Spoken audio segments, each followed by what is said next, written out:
Հայտնի քարոզիչ Սփերջնի հետ մի անգամ նման դեպք է պատահել։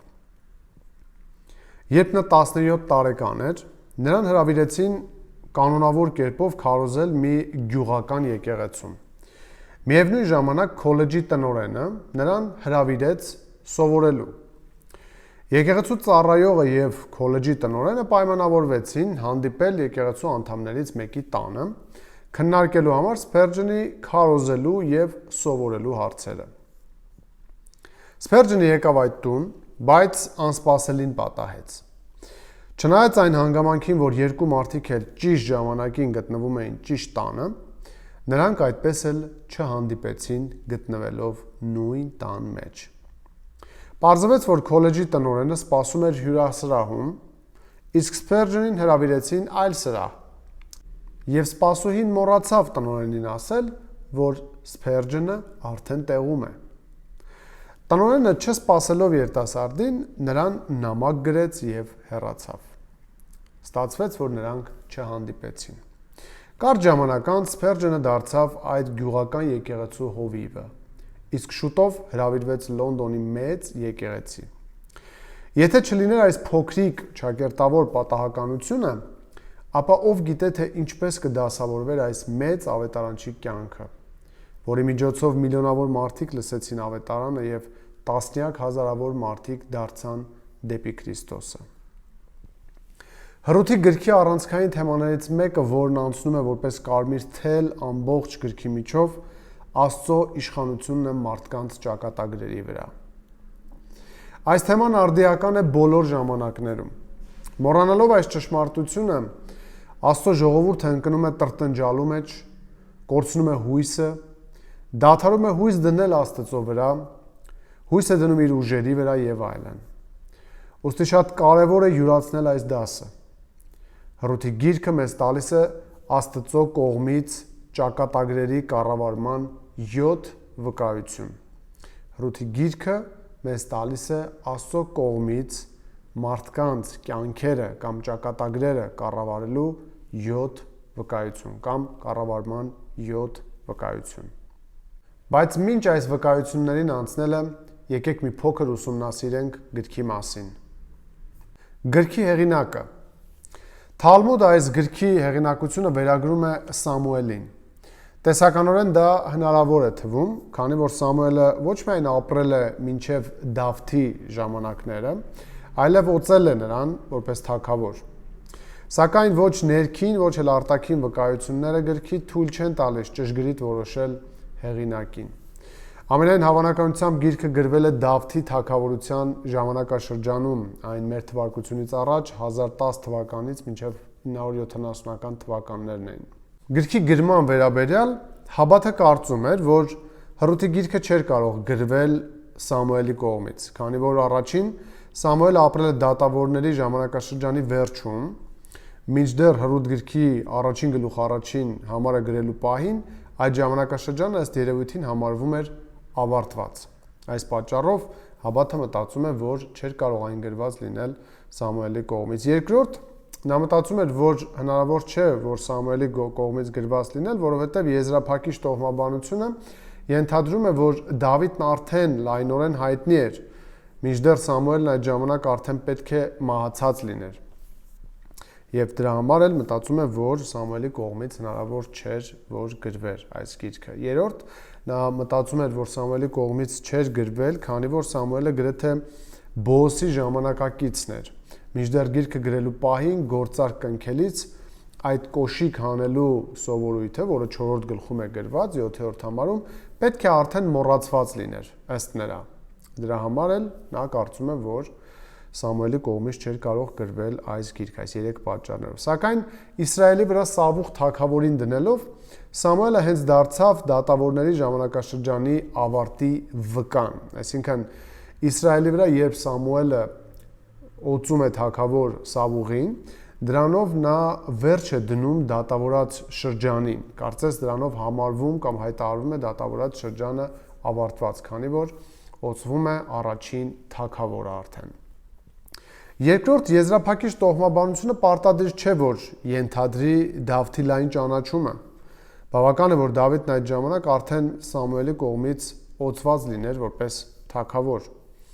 Երրորդ, երբեմն 1-2 սերունդը բավական է լինում, որպեսզի ինչ որ սովորույթ դուրս գա գործածությունից։ Սա Ջոն Մակարթուրի մեկնաբանությունների գրքից է վերցված այս միտքը, որպես կարծես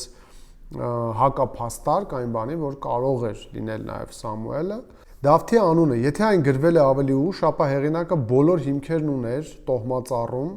ներառելու առնվազն այնպիսի անվանի հետնորդի, ինչպիսին Սողոմոնն է։ Սա գրքի հեղինակության հետ կապված։ Աշխարհագրության մասին գրքի։ Հռութի գրքի իրադարձությունները ծավալվում են մի քանի տարբեր տեսարանների ֆոնին։ Գործողությունը սկսվում է Բեթլեհեմից, առաջին գլուխ առաջին համարում ենք տեսնում, այնուհետև սահուն անցում է կատարվում Մովաբի դաշտերը, առաջին գլուխ մինչև 18-րդ համար, և նորից վերադառնում է Բեթլեհեմ, առաջին գլուխ 19-րդ համար և հասնում մինչև 4-րդ գլուխ 22-րդ համար։ Բեթլեհեմը փոքրիկ քաղաք է Հուդայի ցեղի տարածքում, Երուսաղեմից մոտ 10 կիլոմետր դեպի հարավ։ Դատավորների գրքում այն հիշատակվում է երկու բացասական պատմությունների կապակցությամբ։ Առաջին, այստեղից էր Մովսեսի թոռը Հովնաթանը, ով դարձավ կուռքի քահանա նախ Միքայի մոտ, հետո Դանի ցեղի մոտ։ Դատավորաց գրքում ենք սա կարդում 17-րդ, 18-րդ գլուխներում։ Եվ երկրորդ դեպքը բացասական, այստեղից էր նաև Ղևտացու հարճը, որի մասին պատմվում է Դատավորաց գրքում 19-րդ գլխում։ Հռութի գիրքը կարծես թե վերականգնում է Բեթլեհեմի համբավը։ Դրա մեջ մենք Բեթլեհեմում հանդիպում ենք երկու բարեպաշտ մարդկանց, երկրորդ գլուխ առաջին համարում և երրորդ գլուխ 11-րդ համարում, որոնց հավատն ու առաքինությունը օրինակ են դրվում ողջ Իսրայելի համար, մեկը Բոոսն է և մյուսը Հռութը։ Մովաբը գտնվում էր Մեռյալ ծովից արևելք և սահմանակից էր Իսրայել պետությանը։ Մովաբացիները Ղովտի ավագ դստեր հետնորդներն էին, ում մասին մենք կարդում ենք Ծննդոց 19-րդ գլուխ 37-րդ համարում և 36-38-րդ համարներում կրկին։ Եվ Ղովտի երկու աղջիկները հղիացան իրենց հորից։ Մեծ որդին ծնեց և անունը դրեց Մովաբ, նա է Մովաբացիների հայրը մինչև այսօր, փոքրն էլ որդի ծնեց և նրա անունը դրեց Բենամի, նա է Ամմոնի որդիների հայրը մինչև այսօր։ Իսրայելացիների համար Մովաբ գնալը ինչ դեր ուներ, ինչ եք կարծում, այն չեզոք էր, թե ոչ։ Սա չափազանց կարևոր է, ձեր ուշադրությունը ուզում եմ հրավիրել այստեղ։ Մտածեք այս հարցի մասին։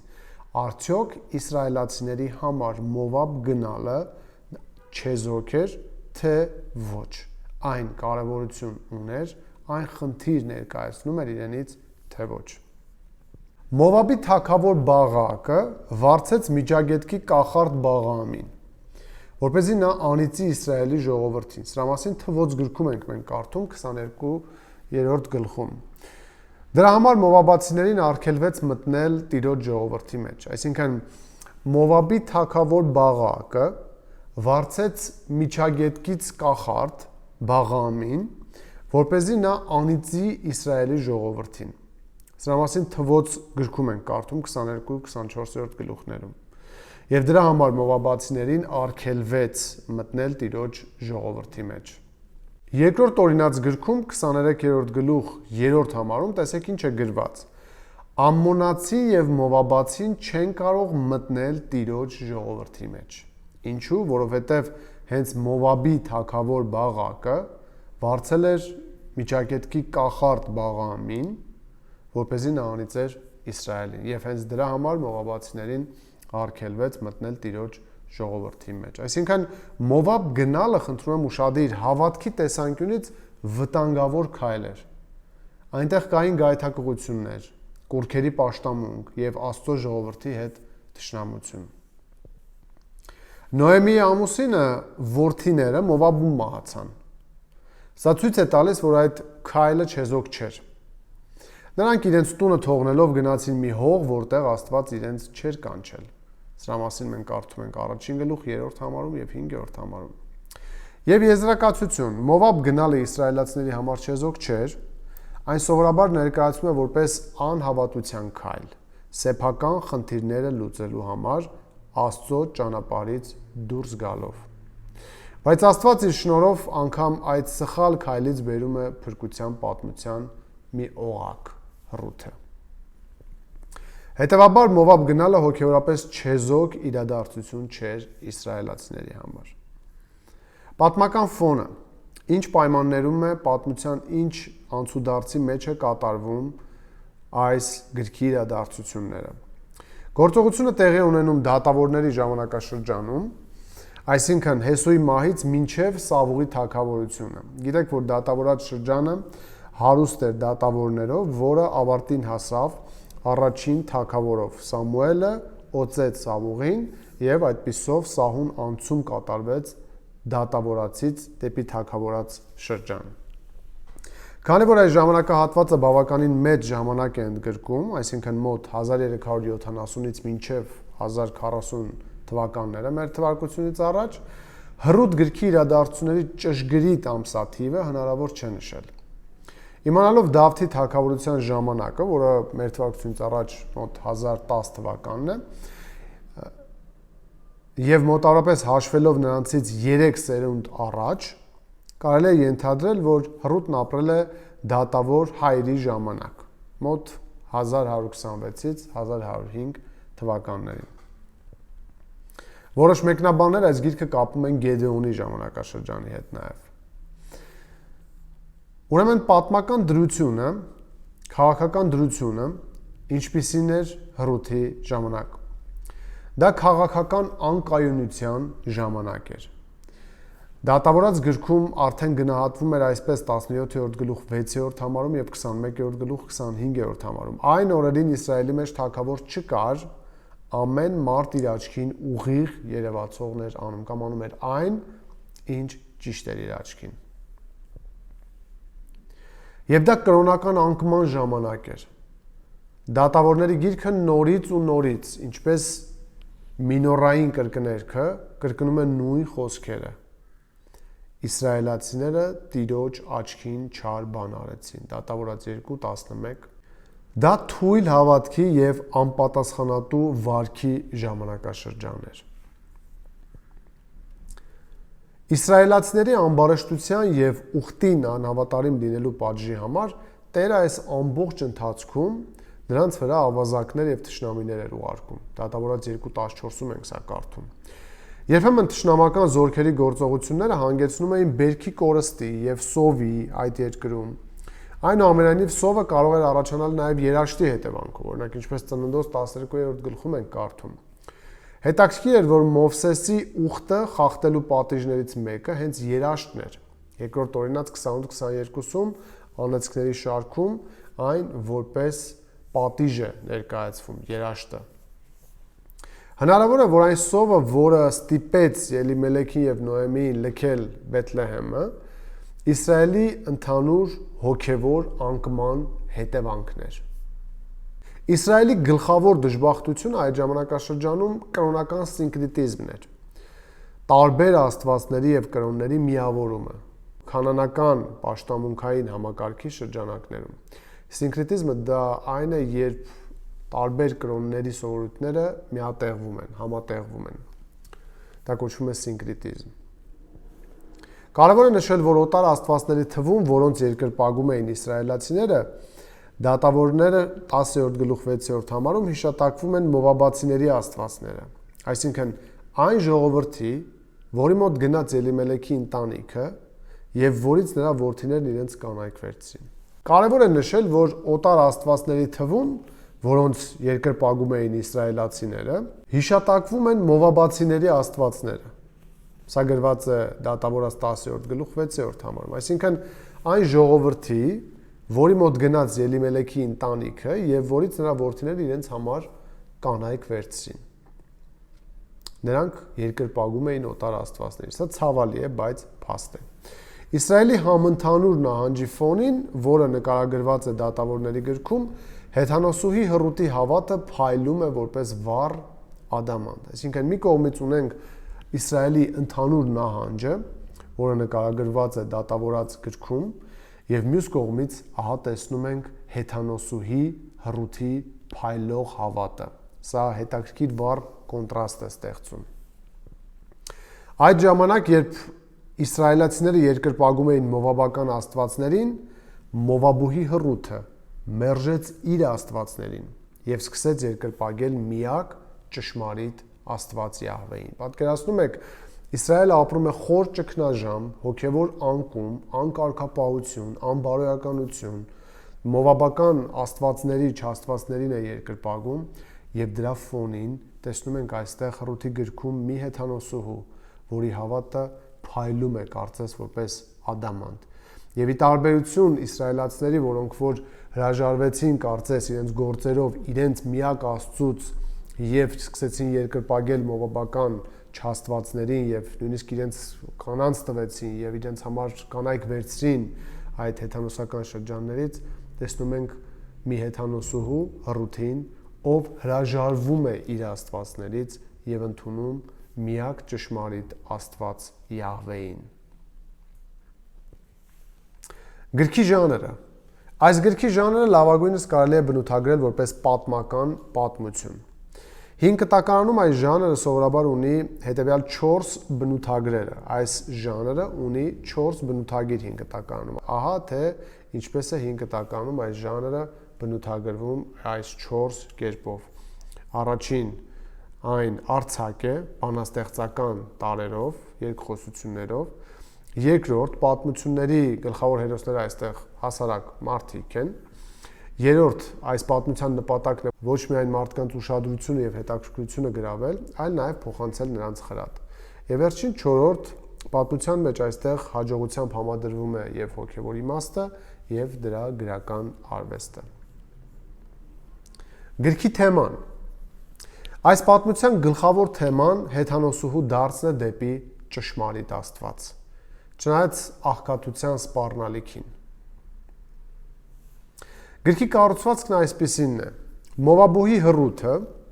թողնում է իր աստվածների եւ դառնում դեպի Յահվեին։ Ահա թե ինչ զարմանալի է, Յահվեն նրան չի մերժում։ Չնայած սկզբնական դժվարություններին, հռութը Աստծո ողորմությամբ սովի փոխարեն ձեռք է բերում հաց։ Տեսնում ենք դա երկրորդ գլխում։ Հուսահատության փոխարեն ձեռք է բերում հույս, դա տեսնում ենք երրորդ գլխում։ Միայնության փոխարեն ձեռք է բերում ընտանիք, 4-րդ գլուխ 1-ից 10-րդ համարում, եւ նվաստացման փոխարեն գտնում է փառք, 4-րդ գլուխ 11-ից 22-րդ համարները։ Տերը նրան թույլ է տալիս պատվավոր տեղ գրավել ընտրյալ ժողովրդի պատմության մեջ, դառնալով Իսրայելի մեծագույն թագավորներից մեկի Դավթի նախատատը։ Ավելին, հռութային քիչ կանանցից է, որոնք հիշատակվում են Մեսիայի տոհմաբանության մեջ։ Հետաքրքիր է, տեսեք Մատթեոս 1-գլուխ 5-րդ համարում ինչպես է նա հիշատակվում։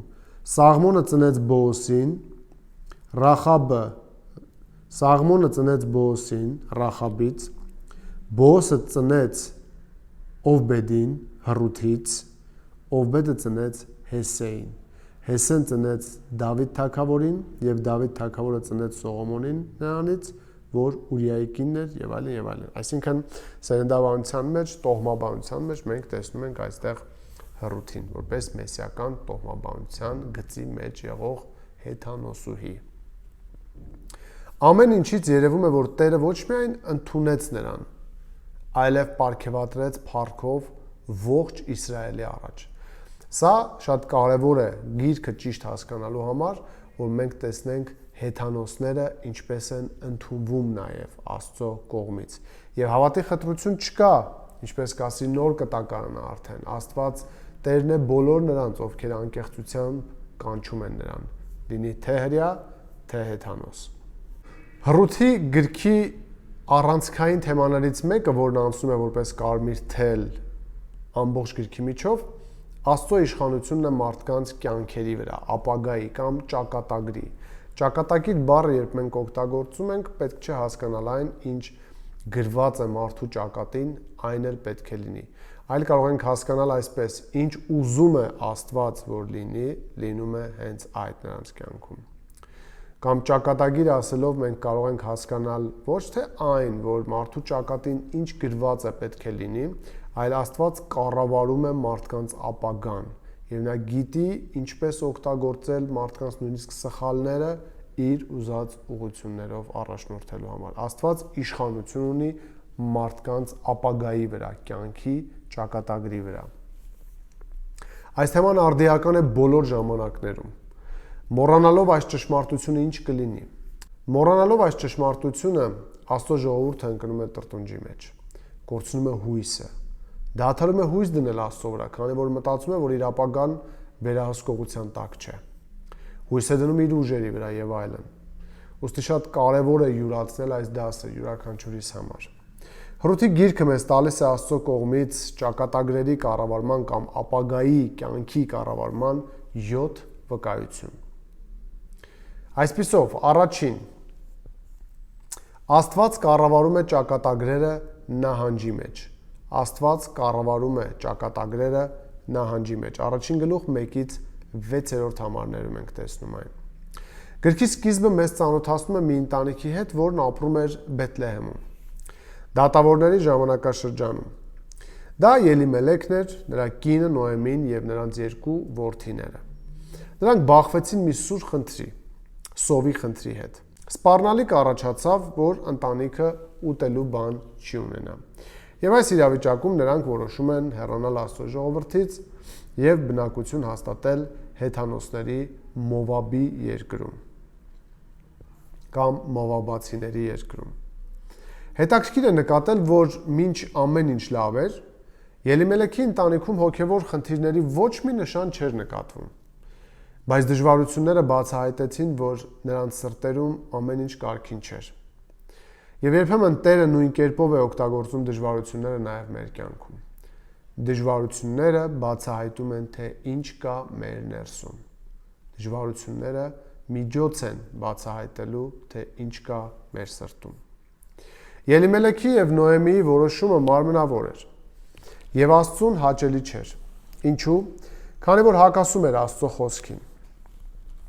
Բանն այն է, որ Մովսեսի օրենքը բավականին որոշակի վերաբերմունք էր նախատեսում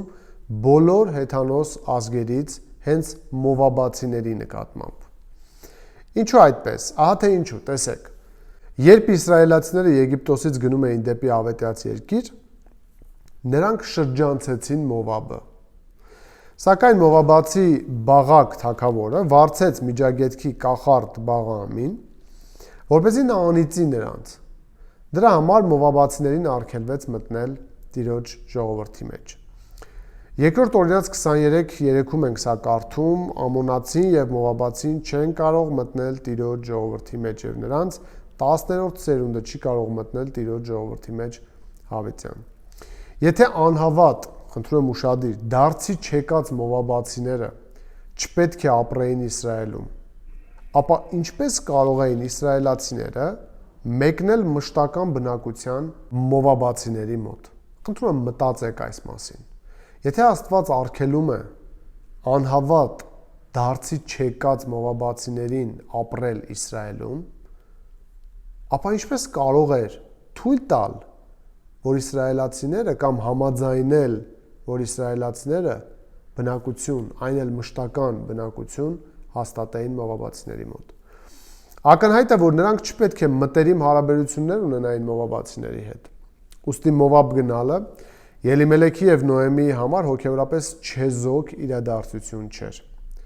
Այս որոշումը վկայում էր հոգևոր ուրացության մասին։ Այս որոշումը վկայում էր հոգևոր ուրացության մասին։ Իրավիճակի հեգնանքն այն է, որ նրանք լուծում էին փնտրում այնտեղ, որտեղ այն չէր կարող լինել։ Այս պահը լիովին ակնհայտ չէ ոչ ռուսերեն, ոչ հայերեն թարգմանությունից։ Եբրայերենից թարգմանած Բեթլեհեմ նշանակում է հացի տուն։ Իսկ ինչու է Ելիմելեքի ընտանիքը լքում Բեթլեհեմը։ Հացի պակասի պատճառով։ Այսինքն, ուշադիր լսեք, նրանք հեռացան հացի տնից, որպեսզի հաց գտնեն ինչ որ այլտեղ, հեթանոսական Մովաբի դաշտերում։ Այսինքն, այստեղ կարևորվում է նրանց գնալու դրդապատճառը,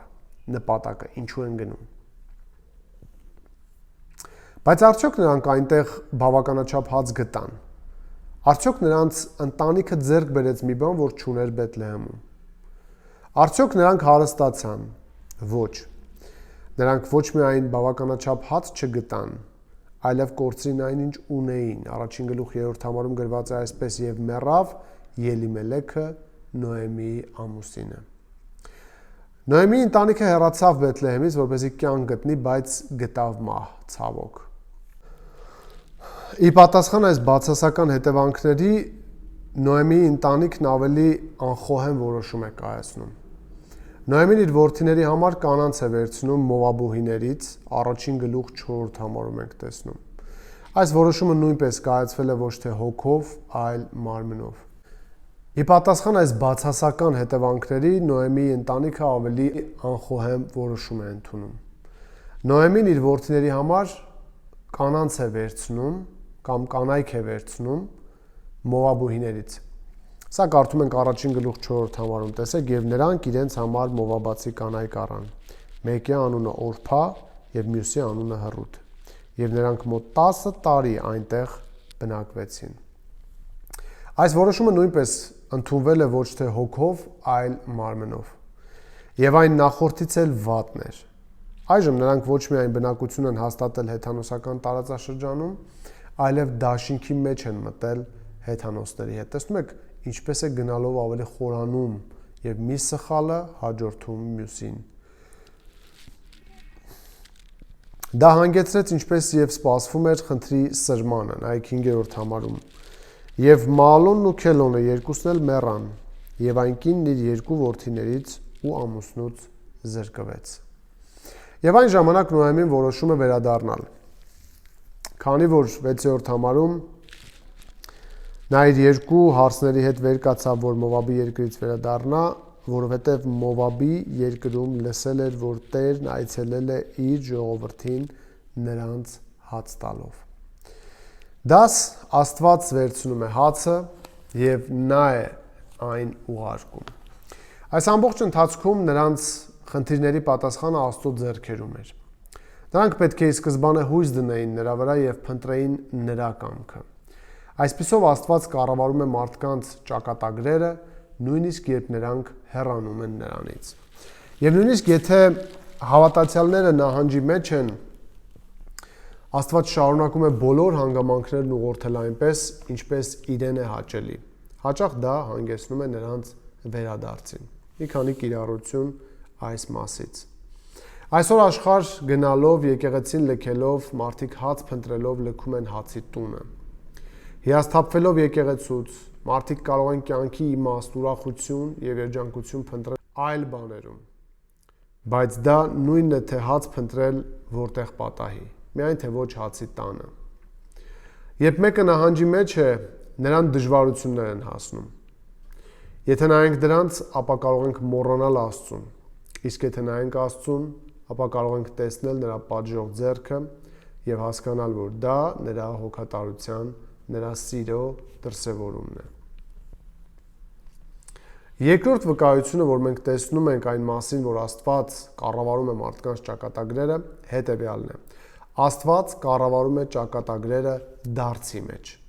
Աստված կառավարում է ճակատագրերը դարձի մեջ։ Առաջին գլուխ 7-րդ համարից մինչև 18-րդ համարներում ենք տեսնում այս ճշմարտությունը։ Այսպիսով Նոեմին որոշեց վերադառնալ Իսրայել։ Գրքի հաջորդ մասում նկարագրված ժամանակահատվածում հարսները նրա հետ ապրել են արդեն մոտ 10 տարի։ Այդ ընթացքում Նոեմին անշուշտ պատմել է նրանց ճշմարիտ Աստծո մասին, քանի որ Հռութը գիտի Նոեմիի Աստծո մասին։ 16-րդ համարում ենք մենք տեսնում այս հայտարարությունը։ Եվ Հռութն ասաց. «Ինձ մի ստիպիր, որ քեզ թողնեմ եւ քո մոտից վերադառնամ, որովհետեւ ուր որ գնաս, գնալու եմ, եւ ուր որ դու մնաս, մնալու եմ։ Քո ժողովուրդն իմ ժողովուրդն է լինելու եւ քո Աստվածն իմ Աստվածն է լինելու»։ Հարցների համար վճռական պահ է գալիս դառնալ հրեական Աստծուն եւ դառնալ իսրայելական ժողովրդի մի մասը, թե մնալ այնպես ինչպես կա։ Եվ հենց այս վճռական պահին Նոեմին չի համոզում իր հարցներին գնալ իր հետ Իսրայել, այլ ընդհակառակը հետ է պահում նրանց։ Նա կոչ է անում նրանց հիշել ծնողական տունը, իրենց մայրերին, 7-ից 10-րդ համարներում ենք մենք սա տեսնում։ Ոստի նա իր տեղից, որտեղ բնակվում էր, դուրս եկավ իր երկու հարսների հետ եւ ճանապարհ անցան Հուդայի երկիր վերադառնալու համար։ Նոեմին իր երկու հարսերին ասաց. «Գնացեք եւ թող ձեզանից ամեն մեկը վերադառնա իր մոր տունը։ Տերը բարությամբ թող վարվի ձեզ հետ, ինչպես որ դուք վարվեցիք այն մեռածների ու ինձ հետ։ Տերը թող տա, որ ամեն մեկը իր ամուսնու տանը հանգստություն գտնեք»։ Եվ նրանց համբուրեց, եւ նրանք իրենց ձայները բարձրացնելով լաց եղան։ Եվ նրան ասացին. «Մենք անպայման քեզ հետ կվերադառնանք քո ժողովրդի մոտ»։ Նա մատնանշում է այն սպառնալիքը, որ եթե նրանք գնան իր հետ Իսրայել, նրանք կարող են հրաժեշտ տալ ամուսնության հեռանկարներին, այսինքն ապագայում նրանք չեն կարող այլևս ամուսնանալ։ Նայեք 11-ից 14-րդ համարներում։ Բայց Նոեմին ասաց. «Աղջիկներս, վերադարձեք, ինչու գաք ինձ հետ։ Միթե իմ արգանդում ուրիշ տղաներ կան, որ ձեզ համար ամուսին դառնան։ Ետ դարձեք, աղջիկներս, գնացեք, որովհետև ես պառավել եմ, ել չեմ ամուսնանա։ Եթե ասեի էլ, թե հենց այս գիշեր հույս ունեմ եւ որդիներ կծնեմ, կսպասեիք մինչեւ նրանց մեծանալը։ Դուք սրա պատճառով պիտի զրկվեիք ամուսնանալուց։ Ոչ, աղջիկներս, քանի որ ձեր պատճառով շատ եմ ցավում, որ Տիրոջ ձեռքն ինձ հասավ։ Եվ նրանք իրենց ձայները բարձրացնելով նորից լաց եղան։ Եվ Օրփան իր կեսրոջը համբուրեց, բայց Ռութը նրան կարճեց։ Օրփան որոշում է վերադառնալ տուն։ Այնուհետև Նոեմին Ռութին մատնանշում է իր հարսի օրինակը 15-րդ համարում։ Ահա քո հարսը վերադարձավ իր ժողովրդի եւ իր աստվածների մոտ։ Դու էլ վերադարձիր քո հարսի հետևից։ Ռութը լսեց այս ամենը, ինչ ասաց Նոեմին։ Կշռադատեց բոլոր կողմ եւ դեմ կողմերը, հաշվարկեց բոլոր ծախսերը եւ հաշվեց, թե արդյոք նա կկարողանա աշտարակ կառուցել։ Մտածեց, թե արդյոք նա ուժ ունի պատերազմելու։ Չսիրեց նույնիսկ իր ընտանիքը եւ իր կյանքը, հրաժարվեց այն ամենից, ինչ ուներ եւ ասաց. նայեք 16 եւ 17-րդ համարներին։ Եվ Ռութն ասաց. «Ինձ մի ստիպիր, որ քեզ թողնեմ եւ քո մոտից վերադառնամ, որովհետեւ ուր որ գնաս, գնալու եմ, եւ ուր որ մնաս, մնալու եմ։ Քո ժողովուրդն իմ ժողովուրդն է լինելու, եւ քո Աստվածն իմ Աստվածն է լինելու։ Որտեղ որ մեռնես, այնտեղ էլ կմեռնեմ, եւ այնտեղ կթաղվեմ։ Տերը թող ինձ այսպես ու սրանից էլ ավելին անի։ Ինձ քեզանից միայն մահն է բաժանելու»։ Ռութի այս խոսքերը Սուրբ գրքում հավատքի ամենատպավորիչ խոստովանություններից են։ Դրանում կենտրոնական տեղ է զբաղեցնում հետևյալ պնդումը. «Քո ժողովուրդը կլինի իմ ժողովուրդը, եւ քո Աստվածը իմ Աստվածը»։ Այս խոսքերը պետք է հասկանալ Նոեմիի նախորդ խոսքերի համատեքստում։ Մեկ համար առաջ Նոեմին ասաց Ռութին. «Տեսեք, ահա քո հարսը վերադարձավ իր ժողովրդի եւ իր աստվածների մոտ։ Դու էլ վերադարձիր քո հարսի հետևից», 15-րդ համարում ասաց։ Դրան Ռութը պատասխանում է. «Ես չեմ վերադառնա իմ աստվածներին, քո Աստվածը կլինի իմ Աստվածը»։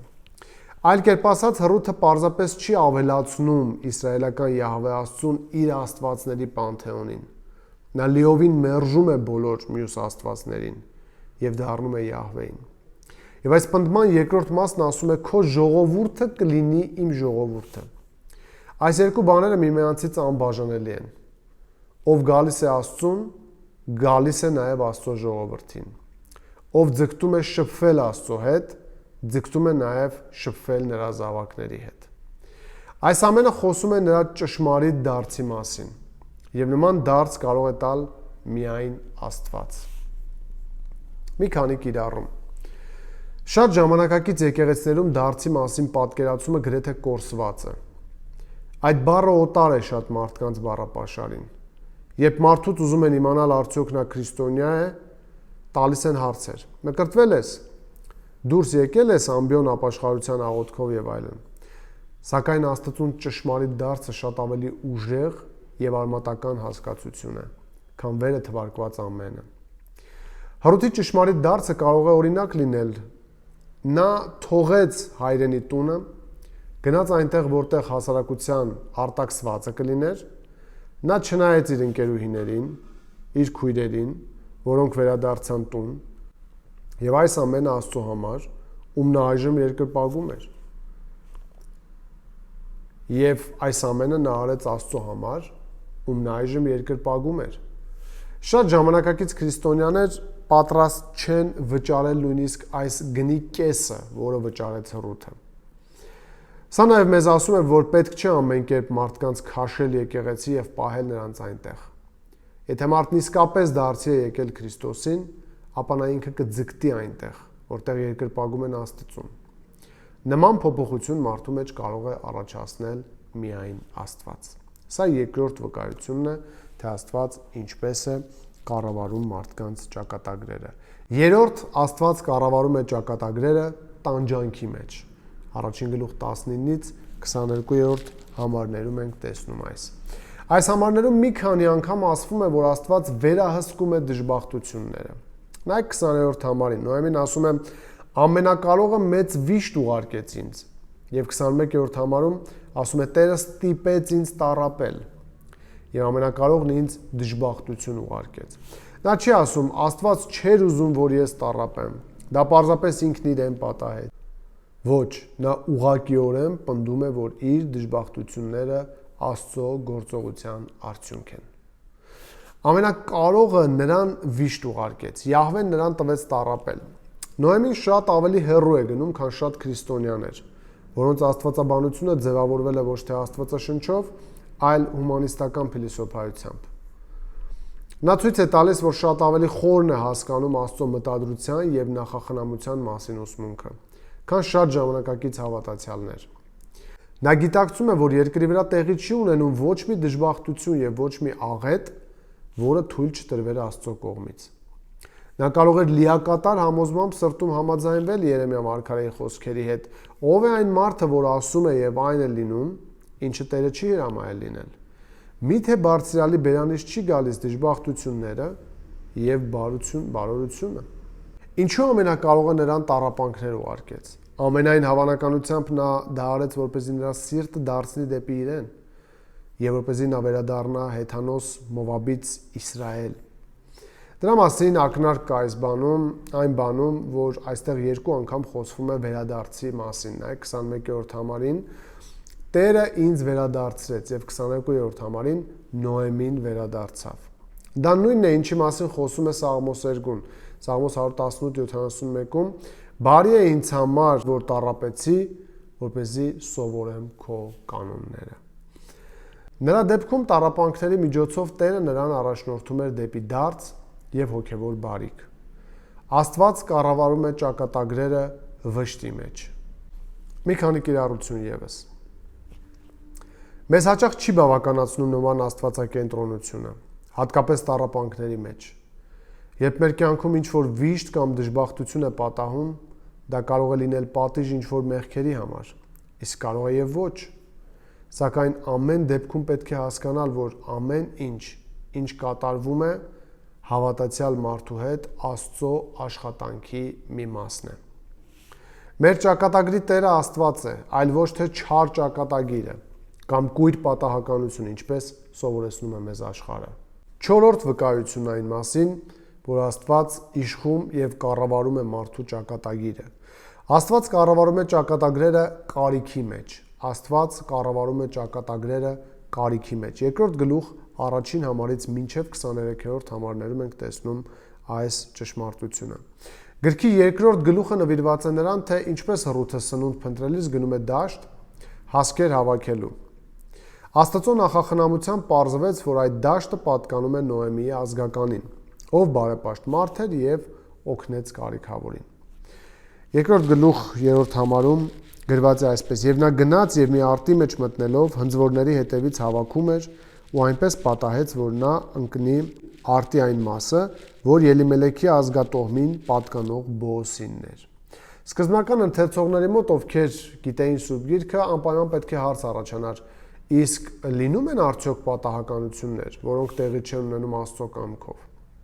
Իրադարձությունները, որոնք մեզ պատահական են թվում, իրականում ուղղորդվում են Տիրոջ ձեռքով։ Ինչու է հեղինակն ասում պատահեց, որովհետև նա նկարագրում է այդ իրադարձությունները երկրային դիտորդի տեսանկյունից։ Նա իրադարձությունները նկարագրում է երկրային դիտորդի տեսանկյունից։ Երբ նա իրադարձությունները նկարագրի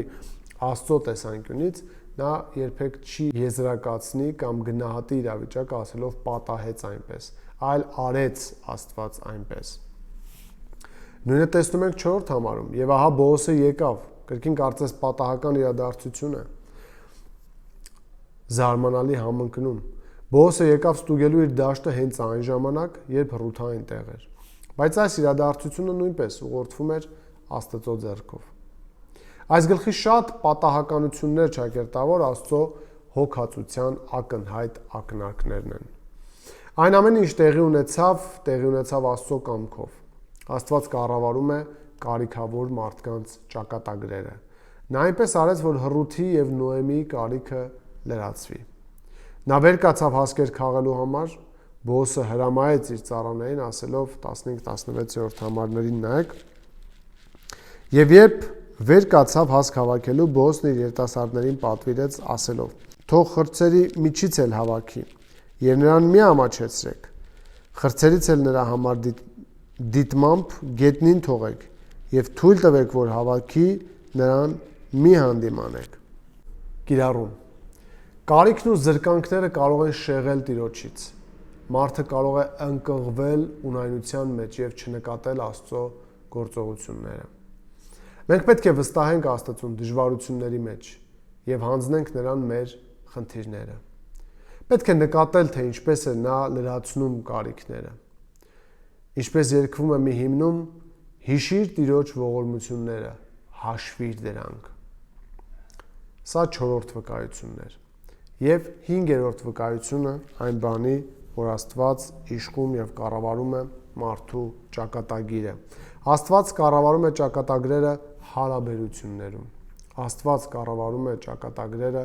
հարաբերություններում։ 3-րդ գլխում ենք տեսնում այս ճշմարտությունը։ Վերադառնալով տուն իր սկեսրոջ մոտ, Ռութը պատմեց Բոոսի բարության մասին։ Նոեմին հիշեց, որ նա իր ազգականն է եւ որ նա կարող է Ռութին կնության վերցնել Մովսեսի օրենքի համաձայն, մեռած եղբոր տոհմը վերականգնելու համար։ Նա Ռութին ուղարկում է Բոոսի մոտ, որպեսզի ամեն ինչ կարգավորի։ Այս գլխի տեքստը շատ քրիստոնյաների մոտ շփոթմունք է առաջացնում։ Առաջին հայացքից կարող է թվալ, որ Ռութն իրեն այնքան էլ բարեպաշտ չի պահում։ Բայց նման պատկերացումը պայմանավորված է նրանով, որ այստեղ նկարագրվող իրադարձությունները մշակութային առումով հեռու են մեզնից եւ հաճախ սխալ են հասկացվում։ Եթե մենք հասկանանք կատարվածի մանրամասները, ապա կտեսնենք, որ Ռութն իրեն շատ բարեպաշտ է պահում։ Մենք իմանում ենք, որ Բոոսը երեկոյան մաղում էր գարին։ 3-րդ գլուխ 2-րդ համարն է մեզ այդ մասին ասում։ Եվ միթե Բոոսը, որ իր աղջիկների մոտ է իր, մեր ազգականը չէ, ահա նա այս գիշեր կալում գարի է կալսում։ Դա պայմանավորված էր նրանով, որ երեկոյան ավելի հանգիստ եւ թեթև քամի էր փչում, որը լավ էր հացահատիկ մաղելու համար։ Սովորաբար տերերը գիշերը մնում էին հնձանում, որպեսզի իրենց հացահատիկը չգողանան։ Դրա հետ է կապված Նոեմիի խորհուրդը։ Նա գիտի այս մանրամասները, գիտի, որ երեկոյան արտի տերերը սովորաբար լինում են արտում եւ մեղմ քամին օգնում է հացահատիկը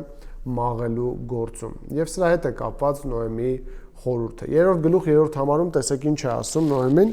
«Եվ դու լվացվիր ու յուղով օծվիր եւ հագուստդ հագիր եւ իջիր կալը եւ այն մարդուն մի երևա մինչեւ ուտելը խմելը վերջացնի»։ Կարևոր է նշել, որ շքեղ բառը ռուսերեն սինոդալ թարգմանության մեջ գրված է շեղատառերով կամ վերցված է քառակուսի փակագծերի մեջ, հայերենում էլ որքան որ դուք հանդիպում եք Սուրբ գրքում շեղատառ գրված, դա նշանակում է, որ բնագրում այն բացակայում է։ Եվ հայերենում գրված է հագուստդ եւ դ որոշիչ հոդով հասկանալի է դառնում, որ դա առանձնահատուկ մի հագուստի մասին է, որ սովորական իր առօրյա հագուստը չի նշանակում։ Սիմլա բառն է հագուստդ, հագուստներ, վերաբերում է երկար հագուստին, որով աղքատները գիշերը ծածկվում էին։ Այս նույն բառը հանդիպում է Ելից 22-րդ գլխում 26-27-րդ համարներում։ Այսպեսով Ռութը պետք է վերցներ տաք հագուստ, քանի որ նրան սպասվում էր ցուրտ գիշեր։ Ահա թե ինչու է Նոեմին ասում հագուստդ վերցրու։ Եվ 4-րդ համարին նայեք ինչ է ասում. «Երբ քնի, իմացիր նրա պարկած տեղը եւ գնա, ծածկոցը նրա ոտների կողմից բաց եւ պարկիր, եւ նա քեզ կասի թե ինչ պետք է անես»։ Այս պահը պատմության մեջ ամենաշատ հարցերն է առաջացնում, Ոմանք նույնիսկ ենթադրում էին, որ Նոեմին Հռութին մղում էր անբարոյական արարքի։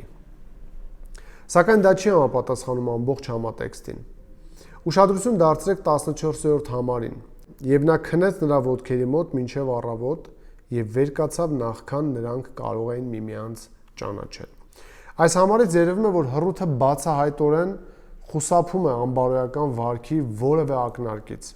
Նա ոչ միայն չէր ցանկանում դիպչել Բոոսին, այլ նույնիսկ վախենում էր գայթակղություն լինել նրա աչքերի համար։ Նաև 11-րդ համարում Բոոսն ասում է. «Իմ ժողովրդի բոլոր դարպասներում գիտեն, որ դու առաքինի կին ես»։ Նա չէր կարողանա դա ասել, եթե դրանից անմիջապես առաջ Հռութը իրեն մեղավոր արարքով վարկաբեկած լիներ։ Այս դեպքում ինչ նկատի ունի Նոեմին, երբ ասում է բացիր նրա ոտքերի մոտ եւ պառկիր։ Նախ պետք է նշել, որ ոտքեր թարգմանված բառը բնօրինակում վերաբերում է ոտնաթաթերին, այսինքն բացիր նրա ոտնաթաթերը։ Ինչու է սա կարևոր։ Երկրորդ, այս խորհրդի իմաստը բացել ոտքերը կամ ոտնաթաթերը հեշտ է հասկանալ, երբ մենք տեսնում ենք դրա արդյունքը։ Նայեք 8-րդ համարին։ Կեսգիշերին մարդը վախեցավ ու թեքվելով տեսավ, որ ահա իր ոտների մոտ մի կին է պառկած։ Բոոսը սկսեց դողալ ցրտից եւ արթնացավ։ Այսինքն Հռութը պետք է հետ գցեր ծածկոցը կամ վերնահագուստը, որով սովորաբար ծածկվում էին քնելիս։ Այդ ժամանակ գիշերը, երբ ցուրտ լինի, Բոոսը ինքը կարթնանա։ Բեթխեհեմի շրջակայքում, որը գտնվում էր լեռներում, ջերմաստիճանի օրական տատանումները շատ մեծ են։ Ցերեկը կարելի է տանջվել շոգից, իսկ ուշ երեկոյան փաթաթվել բաճկոնի մեջ, ինչպես օրինակ Երևանում էլ հոկտեմբեր, նոյեմբեր ամիսներին է լինում։ Հենց դրան էլ հաշվարկված էին Նոեմիի խոսքերը։ Նա հիանալի գիտեր, որ գիշերը ցուրտ կլինի եւ Բոոսը անպայման կարթնանա։ Նոեմիի խորհուրդը շատ իմաստուն էր։ Եթե համեմատենք բոլոր տարբերակները, ապա նրա առաջարկած գործողությունները իսկապես ճիշտ են թվում եւ լավ մտածված։ Պատկերացրեք, թե ինչ կլիներ, եթե Հռութը գիշերը սկսեր արթնացնել Բոոսին։ Այդ դեպքում նա կարող էր դա վիրավորանք համարել։ Եթե նա լուր դիպչեր նրան, նա կարող էր դա մեկնաբանել որպես անբարոյական վարքի ակնարկ։ Եթե նա սկսեր բարձրաձայն կանչել նրան, ապա դա կգրավեր այլ մարդկանց ուշադրությունը։ Այնպես որ Նոեմիի խորհուրդը իսկապես շատ իմաստուն էր։ Ծածկոցը ոտքերից հեռացնելը մարդուն արթնացնելու ամենանուրբ եւ աննկատելի միջոցն է, այնպես որ նույնիսկ կարիք չլինի նրան դիպչելու։ Հենց դա էր, որ չափազանց տեղին էր նման հանգամանքներում վարվել այդպես։ Դե քանի որ ստիպված կլիներ մի քանի ժամ սպասել, մինչև եղանակը ցրտի եւ Բոոսը արթնանա, Հռութը պետք է պառկեր ինչ-որ տեղ մոտակայքում, որպեսզի Բոոսը կարողանար նկատել նրան։ Հռութը լսեց իր կեսրոջ իմաստուն խորհուրդը, ինչի արդյունքում նրա եւ Բոոսի միջև լավ խոսակցություն տեղի ունեցավ։ Եվ Բոոսն ինքը լավ տպավորություն ստացավ նրա իմաստուն եւ բարեպաշտ վարքից։ Գլուխն ավարտվում է Նոեմիի մեկ այլ հրահանգով 3-րդ գլուխ 18-րդ համարում ենք տեսնում։ Այն ժամանակ նա ասաց. «Աղջիկս, հանդարտ նստիր, մինչև իմանաս, թե բանն ինչպես է վերջանալու, որովհետև այն մարդը, մինչև այս բանն այսօր չվերջացնի, չի հանգստանա»։ Սպասելու կարողությունը շատ կարևոր է, հատկապես եթե մարդը ցանկանում է իր հարաբերությունները կազմակերպել բարեպաշտորեն կամ համաձայն Աստծո կամքի։